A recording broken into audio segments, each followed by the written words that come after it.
Chávez y Darío Casapícola conducen Caminantes de la Historia, un programa resuelto a mirar nuestro pasado, sin prejuicios ni ataduras. A veces lo haremos a pasos de gigante, como dice la cortina de presentación. Quizá lo hagamos a pasos de vencedores, como tituló su proclama el general Antonio José de Sucre antes de la batalla de Ayacucho. Puede ser también a paso cansino y perezoso, y en otros momentos ligero y apurado. Todo va a depender del visitante. Acompáñanos. Iniciamos la marcha. No puedo reír, no puedo llorar, no puedo dejarte de recordar, no puedo decirte nada que tú no sepas.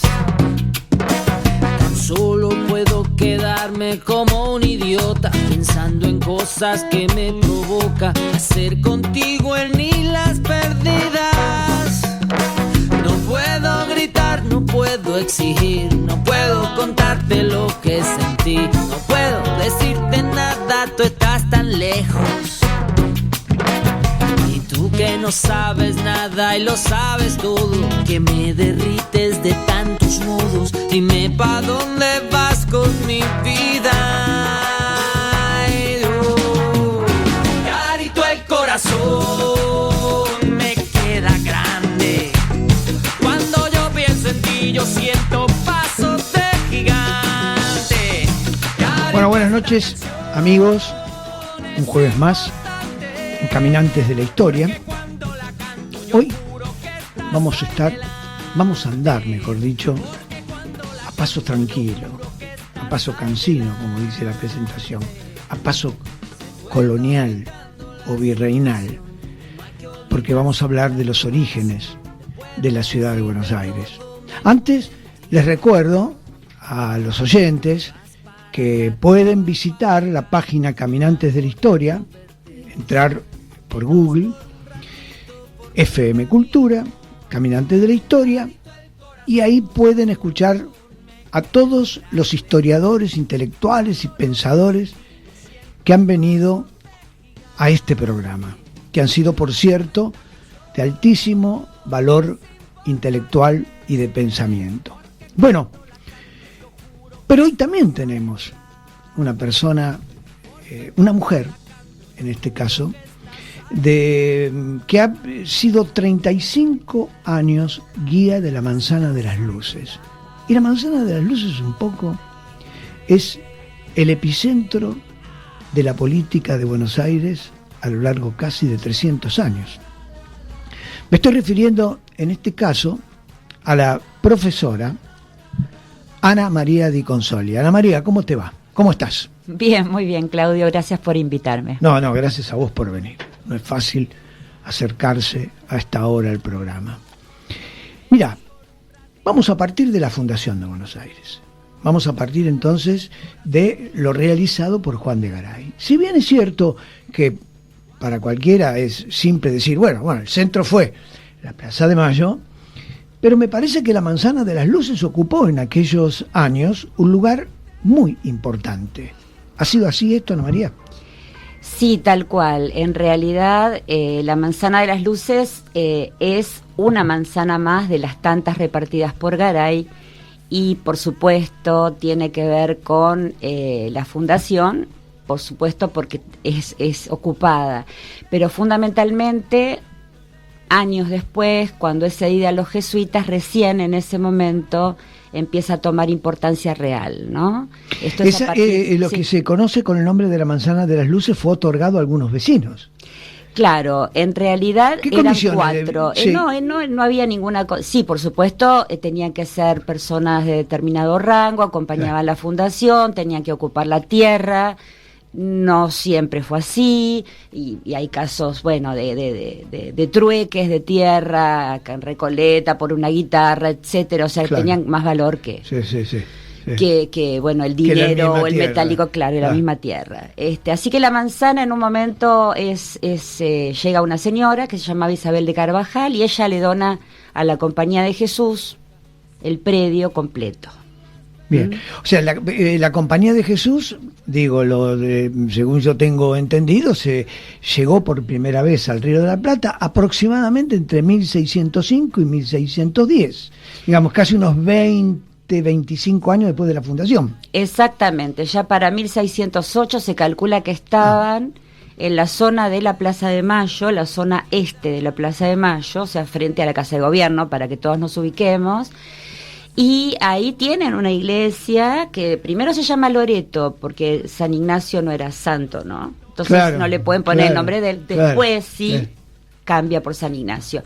Tienen su primer colegio y algunas huertas y algunas dependencias menores. Perdóname, Ana María, cuando vos estás hablando de la iglesia de Loreto, de los primeros huertos y la iglesia, ¿están donde hoy está la iglesia de San Ignacio y la Manzana de las Luces? ¿No estaba ahí? No.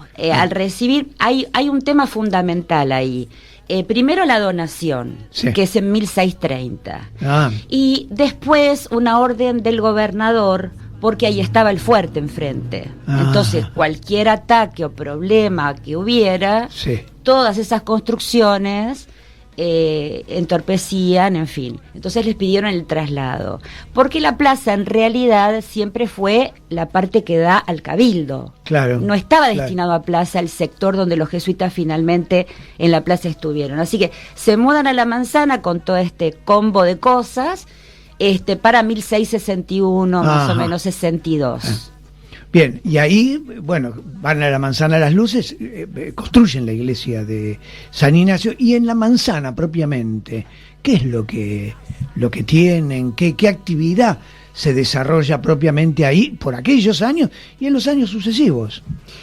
En la época de los jesuitas, que es el periodo que va de 1661-62 a 1767, que es la expulsión. Cuando los expulsaron. Exacto. Tienen una amplia labor económica, religiosa y educativa. Para hacer posible todo eso, viste que tenían estancias, haciendas, etcétera. Las más importantes, bueno, las de Córdoba, que tenían que ver con la parte educativa de Córdoba, que era mucho más importante de Buenos Aires. O sea, vos estás hablando de Montserrat. Claro, exactamente. Donde aquel era el colegio máximo y el de acá era el grande. No tenía que ver con el tamaño, sino con el tipo de educación o título que podías recibir. Entonces construyen paulatinamente la iglesia, que es la misma que está ahora, por lógica con sus diferentes cambios. Perdóname, porque ya que estás hablando de la iglesia y sos guía de turismo y has estado ahí muchos años, ¿algunas de las imágenes de santos y de vírgenes de la iglesia de San Ignacio, ahora, actualmente, han sido realizadas por los indios de las reducciones jesuíticas? Absolutamente. No solo imágenes, ojo, las que se conservan, porque después de la expulsión se empiezan a derivar, empiezan a pedir otras iglesias las imágenes, hay cosas que no se han podido, digamos, rescatar como documentación. Hay una imagen muy importante de un Cristo que fue tallado por se dice un indio en los papeles, un indígena, en los documentos, muy bonita, que hoy está en uno de los pilares del presbiterio, porque se está tratando de ¿Se puede visitar eso? ¿Se puede ver? Se puede ver absolutamente, una imagen de Santa Bárbara, chiquita, que está arriba de un altar, y un retablo completo, tallado por un guaraní. En las Misiones. En las Misiones y en Buenos Aires, porque a veces viajaban, había como, viste que en las Misiones había como escuelas de arte, y había de música y etcétera. Entonces, imaginería, artesanía, cerámica, Pasaba lo mismo con los arquitectos, que no necesariamente eran indígenas, por ahí eran algunos incluso legos, o sea, no eran religiosos, y viajaban a diferentes lugares a trabajar en la arquitectura. El colegio jesuítico de Buenos Aires, que ellos fundaron, fue importante para la muchachada de Buenos Aires, para los jóvenes, digamos, o preferían Montserrat, es decir, o preferían Córdoba. ¿Qué sabemos de eso? Se sabe que la meca era Córdoba, la ciudad de Buenos Aires empezaba a querer despuntar, pero Buenos Aires hasta que es capital del virreinato. Claro. El centro al norte, o sea, de Córdoba a Potosí es la cosa. Entonces, la intelectualidad, muchas veces ocurrió, por ejemplo, incluso en épocas del virreinato mismo, donde ya no están los jesuitas, y el colegio se llama diferente, es San Carlos, ya no es San Ignacio, y después cambia muchas veces de nombre, que muchos... Que es el actual Nacional Buenos Aires. Exactamente, con otro edificio, ¿no? Que muchos hacen una parte, por ejemplo, del aprendizaje en Buenos Aires y después se van a Córdoba, sí. O a Chuquisaca, ¿no? O a Chuquisaca, claro. Decime, Ana María, ¿hay algo importante, digamos, que nuestros oyentes valga la pena que escuchen en el periodo que los jesuitas están en Buenos Aires hasta que los expulsan? ¿Hay algo importante allí en la Manzana de las Luces? ¿O ya pasamos directamente al virreinato, a Vértiz, que produce un cambio formidable en Buenos Aires? Sí, no, por supuesto, y desde el punto edilicio también. Pensá que la cultura colonial de alguna manera pasaba por ahí, y bueno, también los franciscanos con su gran biblioteca, pero era algo como más interno, no era abierto al público. Vamos a ver que la biblioteca en realidad tiene su sede en la Manzana de las Luces, que hoy sería la semilla de la Nacional, ¿no? Y no es la época de los jesuitas, por supuesto, es posterior. Pero desde el punto de vista edilicio son las construcciones mejor conservadas, la Procuraduría de las Misiones, que era la construcción a la que venían todos los productos, la yerba mate, por ejemplo, la stevia que tanto tomamos ahora.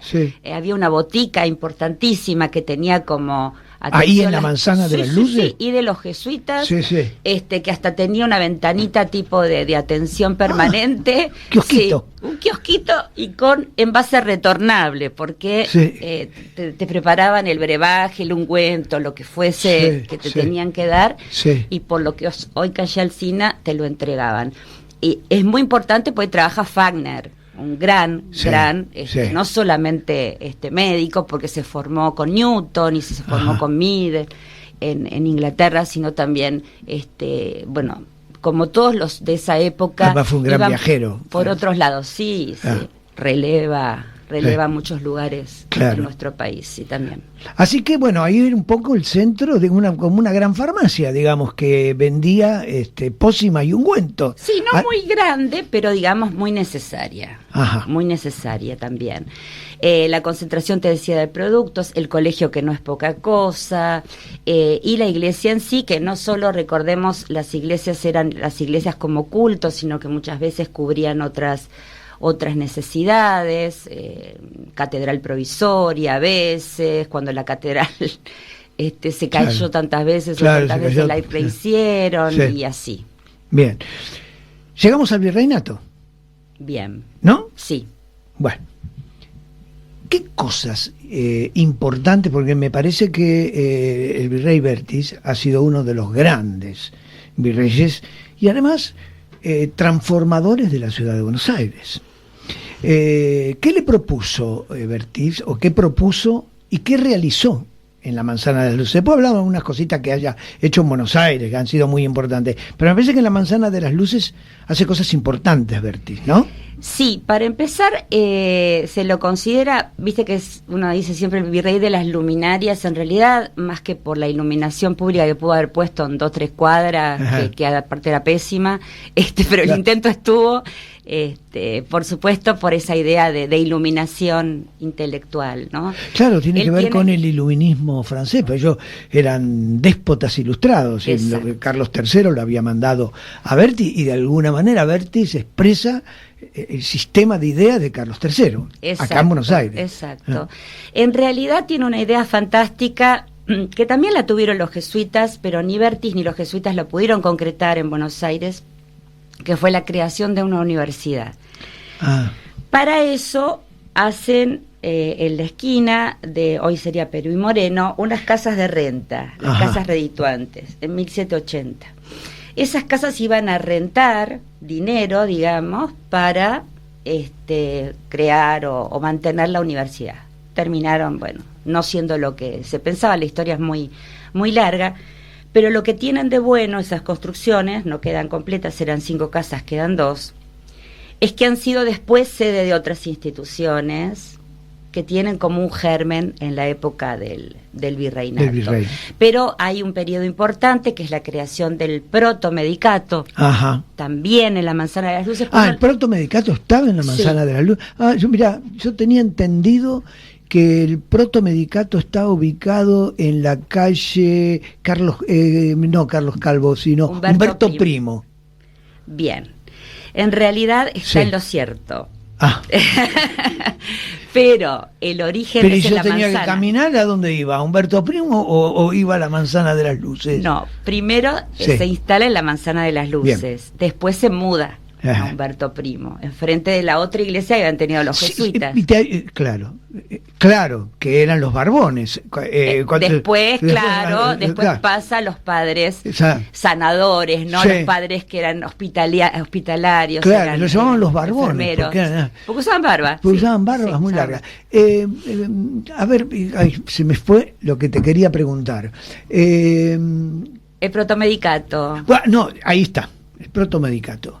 Desde el comienzo estuvo O'Gorman. Desde el comienzo está O'Gorman. Ajá. Y Argerich después. Sí. Sí. Ajá. En realidad se lo considera el origen de la Facultad de Medicina, porque viste que en la iglesia, en un museíto, enfrente está la mesa de operaciones, Sí. bueno, en la sacristía, creo que debe seguir estando en la sacristía. Pero el origen es en la Manzana. Lo que pasa es que la Manzana muchas veces también fue como pivote, ¿no? Después se mudan, por ahí no están mucho tiempo algunas instituciones, otras sí están mucho tiempo. Decime, Ana María, más que a mí, no, al público que nos oye, ¿qué función cumplía el protomedicato? ¿Por qué es importante o por qué fue importante en el Buenos Aires de aquellos años? La más importante es el contralor a los médicos.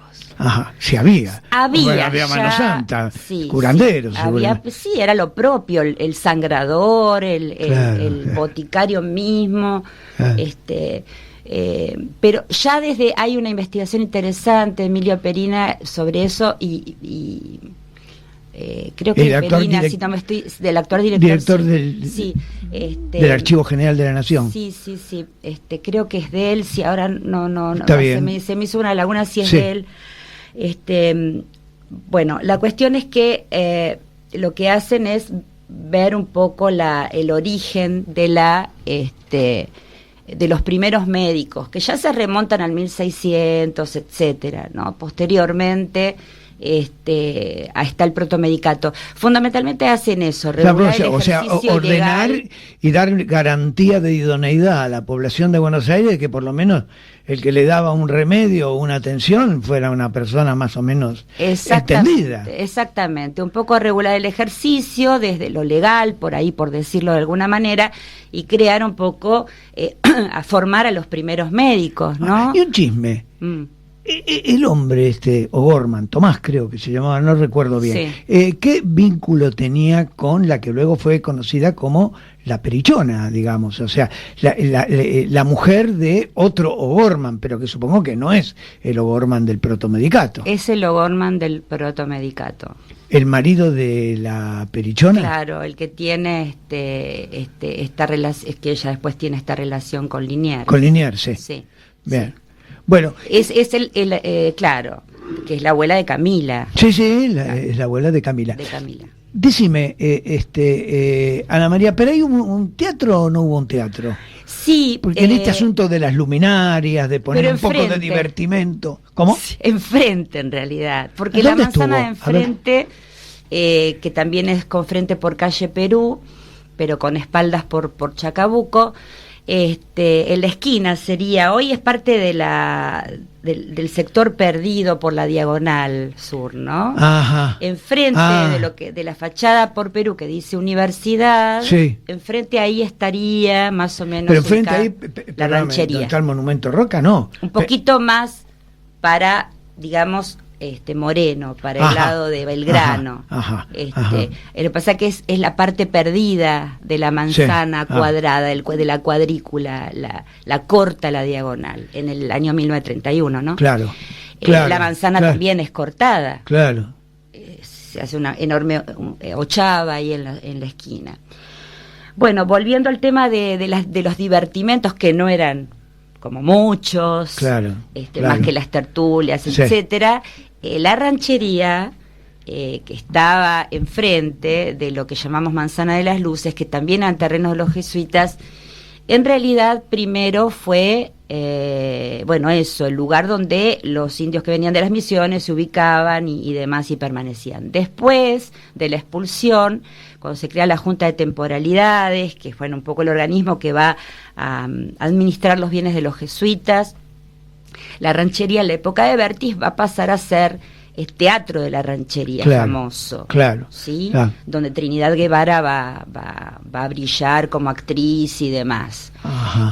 Después hay un Cuando incendio. me estás hablando de Trinidad Guevara, que brilla como actriz, ¿de qué años me estás hablando? Y de esas primeras finales del 18, principios del 19, ¿no? Ahí se estrenó esta famosa obra, sí, de Moratín, sí, El sí de las niñas. sí.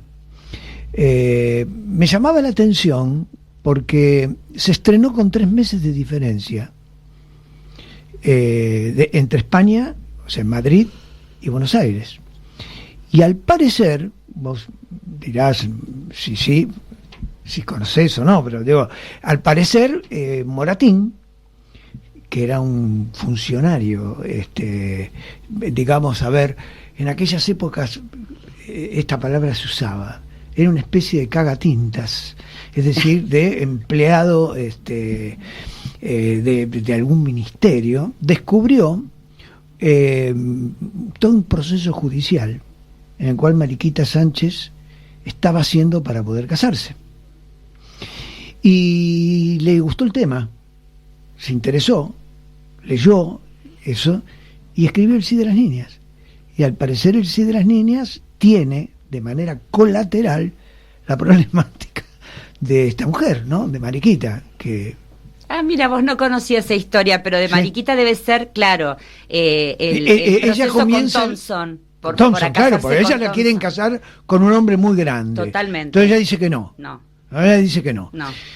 Insisten en este tema y entonces ella ahí apela al virrey. Esto es un proceso largo, ¿viste? Apelar al virrey. Y parece ser que cuando... A Sobremonte. A Sobremonte, Sí. exactamente. Sí. Entonces, bueno, parece ser que cuando ella estaba en la fiesta organizada y estaba el marido, todo, cayó un funcionario del virrey e impide ese casamiento, porque ya todo el proceso había comenzado antes. Bueno, finalmente el padre de ella muere, la madre afloja un poco y ella termina casándose con Thompson. Pero bueno, los entendidos dicen que El sí de las niñas, de alguna manera, estrenado ahí, en el Teatro de la Ranchería, tenía un poco que ver con eso. Y ese día, ¿vos sabés lo que ocurrió cuando se estrenó esa obra? No. Las invasiones inglesas. Claro. Esto lo tenés que saber. Claro, sí. Bueno, toda la ciudad está en vilo con las invasiones inglesas. Me estaba acordando de Marí, porque mientras vos hablas me acuerdo de cosas y me acuerdo de Decilas, cosas todas las que te acuerdes. No, me acuerdo de las cosas que decía Mariquita cuando entraron los ingleses, qué sé yo, que le fascinaba. Sí, era un poco la revista Caras de la época. Sí, claro. Si lo escribían era algo así, como que les encantaban los uniformes colorados, qué bien que se veían los ingleses cuando entraban, ella quedó tan desordenadas las tropas nuestras, que se empiezan a organizar todas las milicias, pero bueno, era un rejunte de cosas. Recién en la segunda más o menos estamos un poquito más organizados. Y me acuerdo también de Mariquita en otra época de la Manzana, que es la Sociedad de Beneficencia. A ver. Ya saltamos en principio, digo, para poner un poquito de orden a nuestra conversación. Sí. El Teatro de la Ranchería todavía está, cuando se estrena esta obra, si estamos en el siglo XIX. ¿Y qué pasó con ese teatro? Se incendió. Ajá. ¿Y por qué? Se incendia. Dicen ¿Como que... Notre Dame? Bueno, no, Claro. pero no estaban restaurando precisamente Claro. restauradores con alguna falla, pero no, parece que se estilaba en algunas fiestas tirar cohetes y esas cosas. Claro. Bueno, la ranchería no era tampoco un edificio importantísimo, de hecho después se mudan a donde está el Banco Nación, el teatro, que termina Claro. después ahí estando el Colón, bueno, Ah. etcétera. En diagonal a Casa Rosada, digamos, pero se incendia y después ahí van a construir un mercado, el mercado del centro, va a haber otras cosas, en esa manzana se lotea, o sea, es... Antes de pasar a lo que vos me decías de la sociedad de beneficencia, ¿no? Pregunta, ¿en la Manzana de las Luces acantonaron las tropas británicas en las invasiones? En realidad, la ranchería es un poco un predio que va a ser tomado. Ajá. Y los ingleses van a estar como rodeando la manzana, pero lo importante es la creación del regimiento de patricios, Ajá. que va a tener su cuartel en el colegio. O sea, de lo que hoy sería el Nacional Buenos Aires. Claro, lo que Sí. pasa es que hay que considerar que el colegio viejo, la construcción vieja, no tomaba todo el predio que toma el Nacional Buenos Aires actualmente, es decir, no toma desde la iglesia hasta Sí. Moreno, de Moreno da la vuelta, Sí. era un poco más cortito. Sí. Parte entonces, ahí se instala el regimiento de patricios. Por eso, años después, cuando Belgrano es el jefe, se produce el motín, de las trenzas. ahí mismo, Claro, sofocado. claro, todo eso forma parte de la historia de la Manzana de las Luces. Exactamente, Ajá. exactamente. Ajá. Ahí en la esquina, digamos, bueno, vos me dirás el entrecruce de calles, hay una librería muy antigua, ¿no? Frente a la iglesia. Frente a la iglesia, la Ávila. librería del Ávila. ¿Es de aquella época esa librería? No, No. Para empezar, el edificio es de principios del 20. Ah, bueno. Pero Ah. la librería de Ávila, Sí.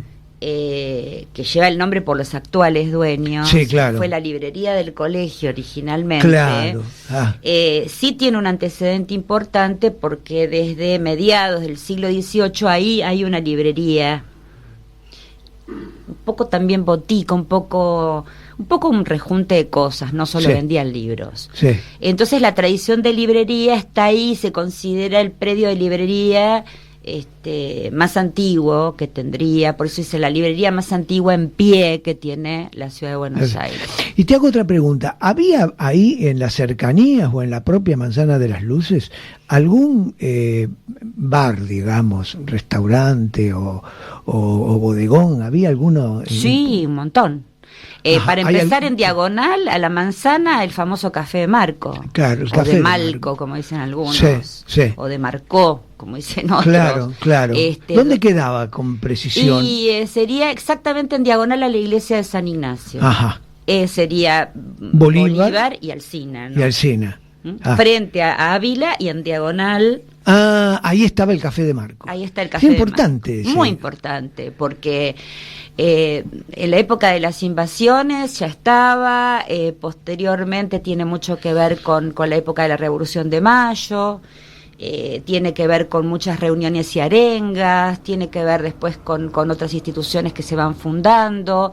A una cuadra estaba el de la Victoria, Ajá. que también era importante. más para Cuando el lado hablas del Cabildo. Café de la Victoria, lo estás ubicando en el mismo lugar en donde hoy estaría frente al Cabildo. en Más diagonal. o menos. Más sí, o menos. Más o menos, Más porque o ahí menos. también han hecho modificaciones de ochavas. Ajá. Estaría más o menos ahí. Así Escúchame, que, Ana María, sí. te voy a proponer algo. Vamos a parar un momento Bueno, y vamos a pasar música. De época. bueno. Del tiempo, como dice María Elena Walsh en los temas que van con Ladia Blasque, del tiempo de María Castaña. Bien.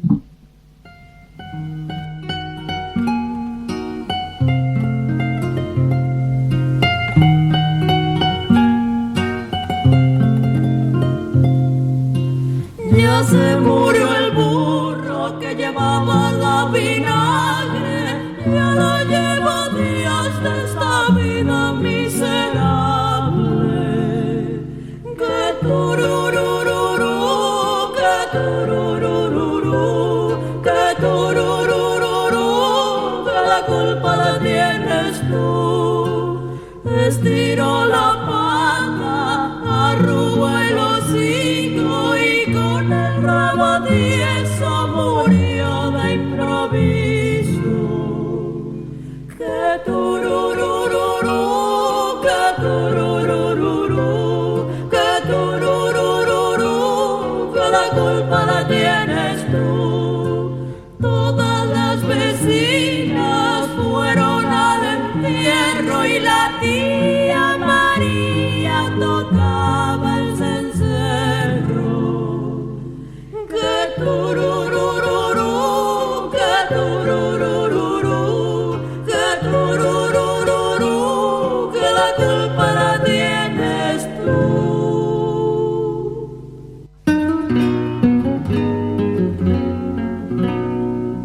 De los álamos vengo, madre, de ver cómo los menea el aire, de ver cómo los menea el aire.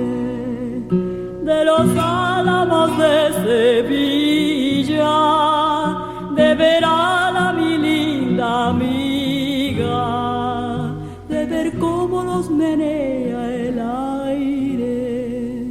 De los álamos de Granada, de ver a la mi linda amada, de ver cómo los menea el aire.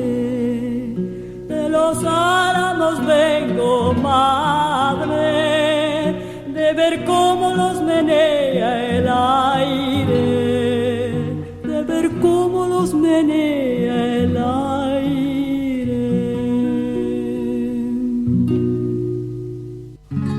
Paloma del palomar, que el amor vas a buscar. Tengo 3 cabritillas, remendé. Tengo 3 cabritillas, remendé. Arriba en la montaña, remendé. Arriba en la montaña, aire y aire. Una me da la leche, remendé. Una me da la leche, remendé. Otra me da la lana, remendé. Otra me da la lana, aire y aire. Y otra me da manteca, remendé. Otra me da manteca, remendé. Pa' toda la semana, remendé. Pa' toda la semana, aire y aire. Paloma del palomar, que el amor vas a buscar.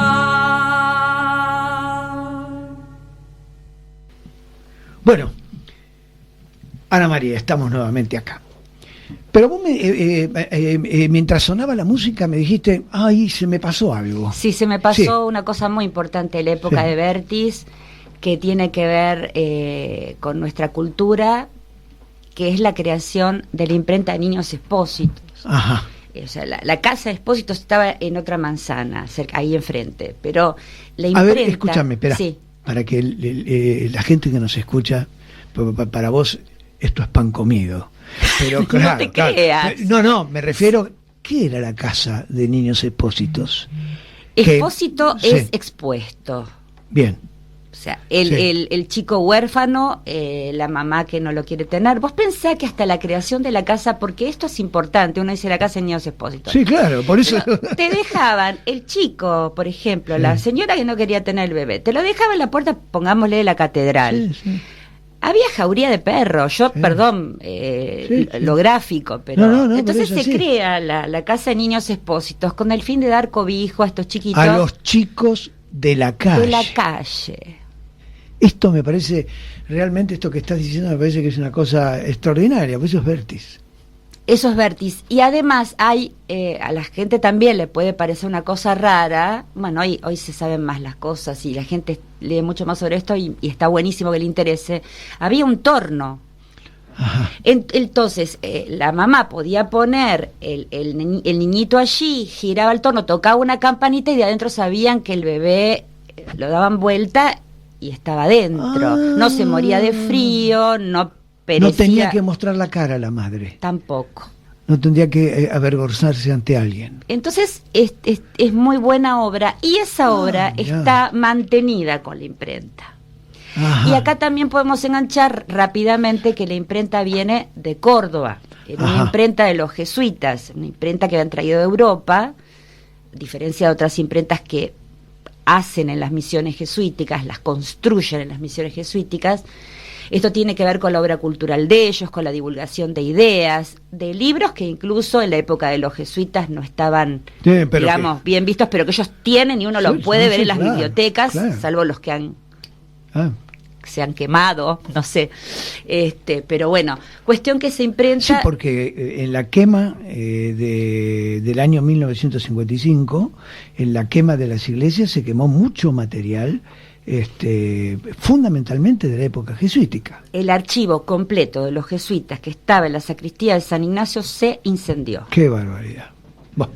Por eso muchas cosas, muchos historiadores del arte dicen, hasta acá podemos saber de alguna cosa, y a partir de acá, vos me preguntabas de las imágenes, por ejemplo, no.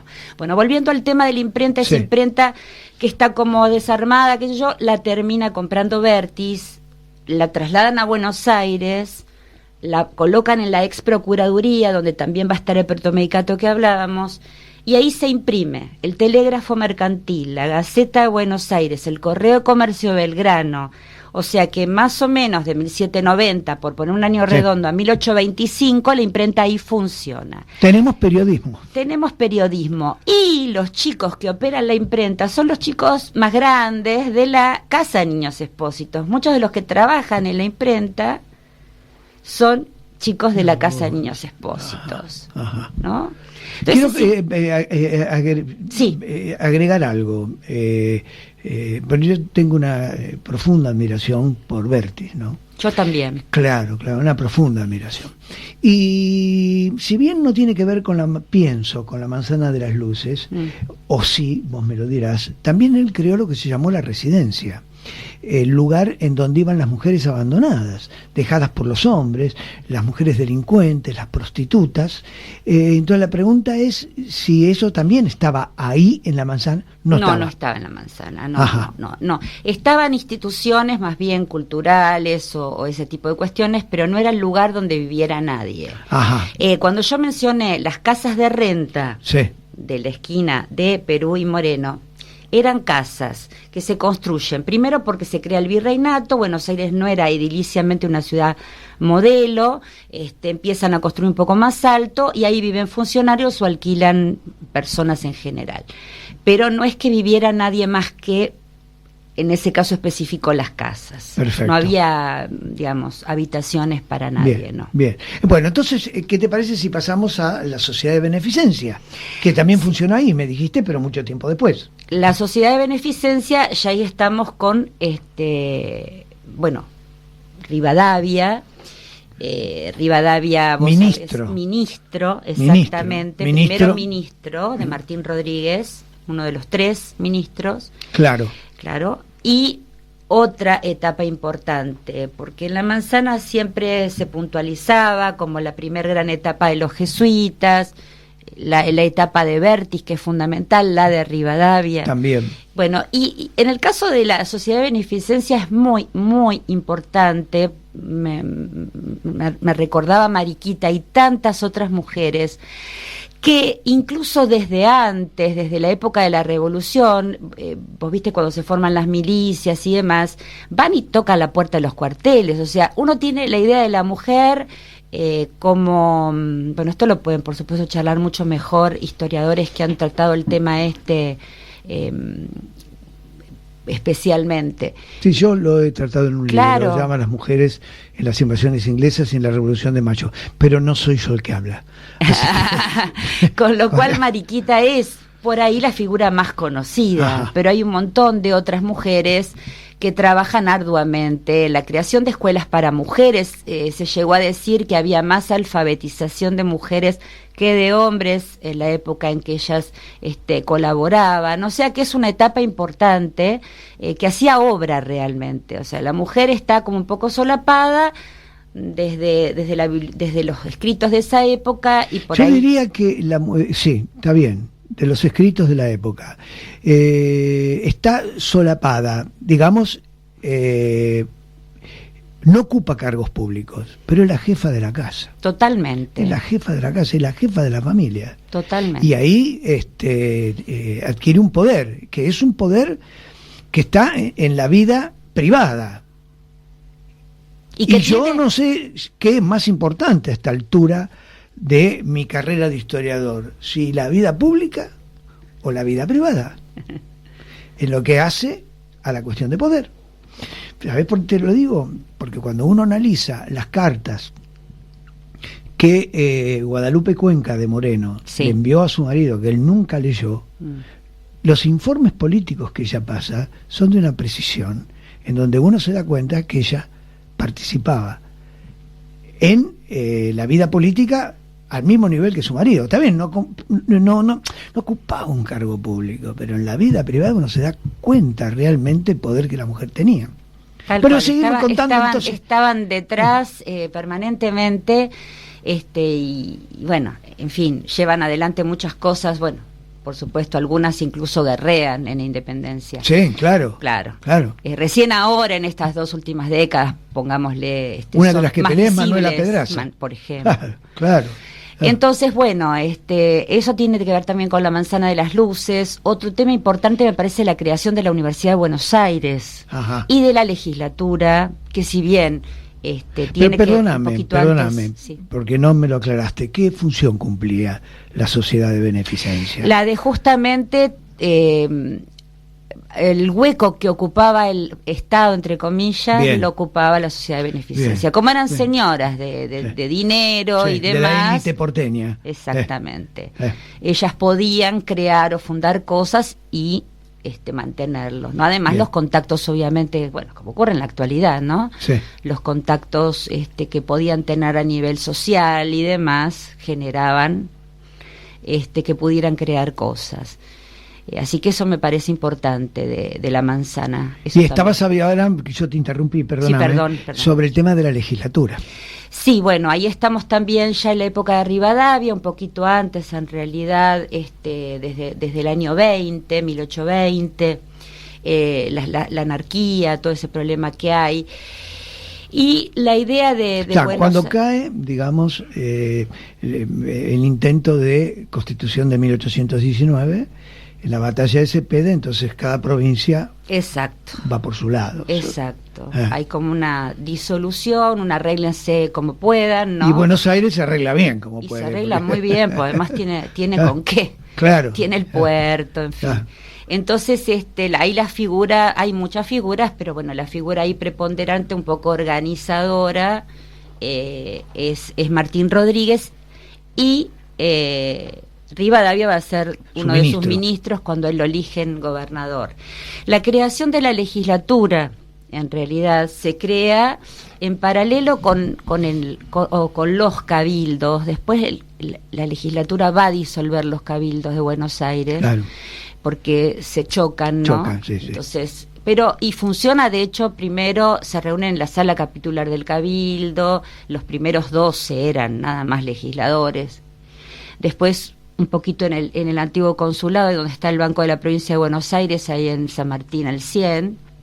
Ahí estaba el por consulado. Detrás, sí, un poquito más atrás, por Reconquista, más que por San Martín. Y la legislatura va a ser un pivote importante, porque a partir de 1822, que se hace el edificio en la Manzana de las Luces, hasta 1883, que es la última sesión, van a pasar muchísimas cosas. Para empezar, yo, como te decía, lo de la iglesia, el acto inaugural de la universidad, que también es paralelo a esa época, se hace en San Ignacio, la legislatura se está construyendo, digamos, en manos de un arquitecto que era, como si hoy dijéramos, un director de obras públicas, que se llamaba Prosper Catelín. Y es interesante porque tanto la fachada de la catedral como la legislatura van a tener un estilo neoclásico, que no es el estilo en sí, sino es el estilo adoptado por el gobierno para los edificios públicos, aunque sean eclesiásticos, ¿no? Porque tienen que ver con lo republicano. Claro, la influencia napoleónica. Exactamente. ¿no? La República Napoleónica. Porque es el Cuando estilo de moda en totalmente, la época de Napoleón. Fíjate, reproducite mentalmente Sí, un cuadro de Belgrano. sí, El peinado de Belgrano. sí. Es igual. Que además era un dandy. Sí, claro. Era un Es igual dandy. o parecido al de Napoleón. Sí. O sea, digamos, la vestimenta en las mujeres, bueno, no es el tema de hoy, ¿no? Pero el cambio de moda en las mujeres. El cambio de mobiliario, incluso. Mira, claro. En cambio de mobiliario. Ajá. De la época de la colonia, de la tarima, de las mujeres por un lado, los hombres por el otro. Bueno, ya se ve en la época de la Revolución, en la casa de Mariquita, Claro, ¿no? Ya como un living más comunitario entre hombres y y además mujeres. las mujeres por un lado y los hombres por el otro no va más porque hay vals. Claro, Y ya están hay otro juntos. tipo. Pero bueno, no fuimos. No fuimos, no fuimos, pero es lindo escuchame, irse sí, también. Claro, que es muy Volviendo lindo. a la legislatura, Sí. si querés, Claudio, bueno, la legislatura va a ser donde Martín Rodríguez va a jurar como gobernador y donde después lo sucede Las Heras. Ajá. Es una época importante porque se decide la convocatoria a un Congreso General Constituyente, el del 24 al 27, y ahí Rivadavia tiene otro poder, ¿no?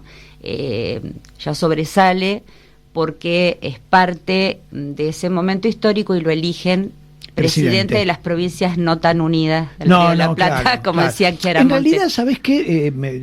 Ahí sí un poco yo conozco y me meto. En realidad, ahí Rivadavia hace una maniobra. Duplica con los diputados al Congreso del 24. Sí. Toman la determinación de duplicar la cantidad de diputados. Y los únicos que pueden duplicar de manera inmediata los diputados son los porteños.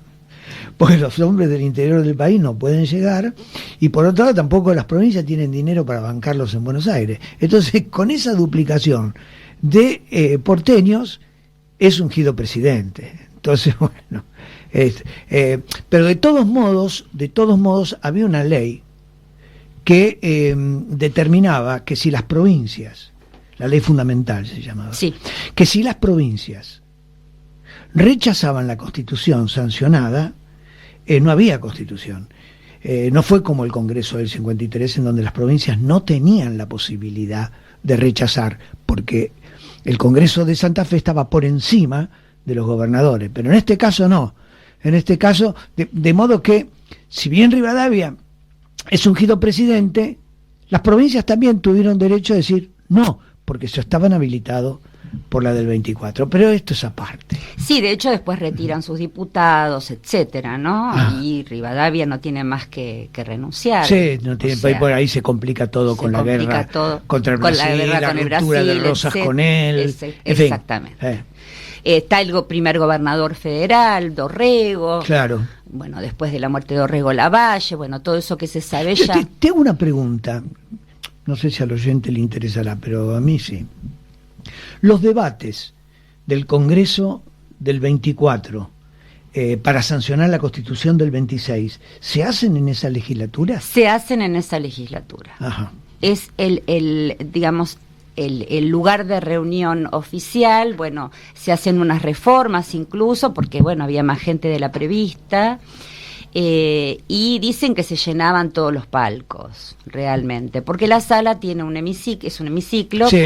con sillones, y atrás tiene las galerías, que desde el principio fueron pensadas para el pueblo, con entrada por el lado de, por supuesto no entraría cualquiera tampoco, no era el pueblo, pero bueno,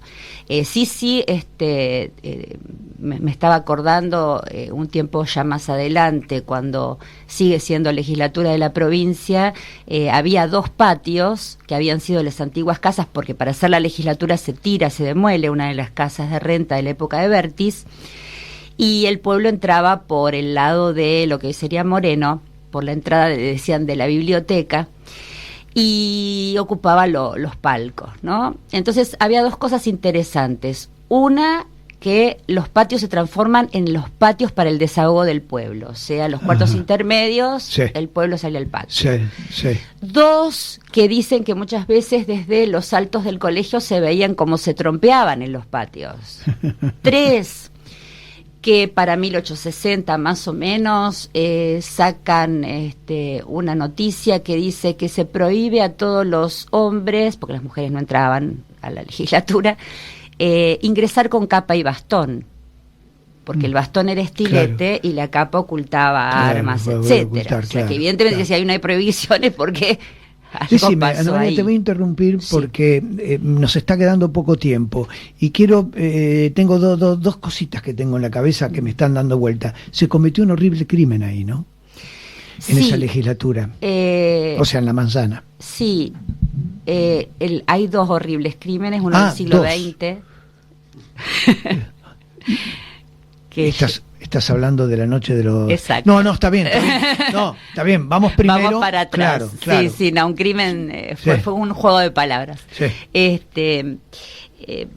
Massa, Manuel Vicente Massa, como Rosa jura como gobernador de la provincia las 2 veces. Ajá. Ahí, la primera con los poderes extraordinarios, la otra Sí. con la suma del poder público. Sí. Massa es un hombre muy amigo de Rosas, brevemente lo cuento, tiene un hijo que es Ramón Claro. Massa es coronel. Sí. Detrás de la sala de representantes hay una sala, hay varias salas, pero esa era la sala del presidente. Y después de que se descubre la implicación de Ramón Massa en un intento de revuelta contra Rosas, donde incluso Los se Libres del pensaba, Sur. sí, se pensaba sacarlo del gobierno y hasta decían asesinarlo, matan a Massa en la sala que hoy se llama Massa, detrás de la legislatura. Un 2 crimen hombres. que en realidad nunca se supo qué pasó. No. Decime, porque nos quedan 2 minutos. Ah, sí. Sí, ya pasó. Me hablabas de otro crimen del siglo XX.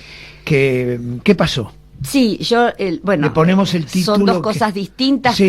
pero la Noche Negra de Buenos Aires yo le pondría, hubo Ajá. varias noches negras, pero 1966, 29 de julio, invierno, la Noche de los Ajá. Bastones Largos, gobierno de Onganía, la Universidad de Buenos Aires, creada en épocas de Rivadavia, todavía está ahí, está exacta, se está ¿Qué fecha está dijiste? arquitectura, 29 de julio.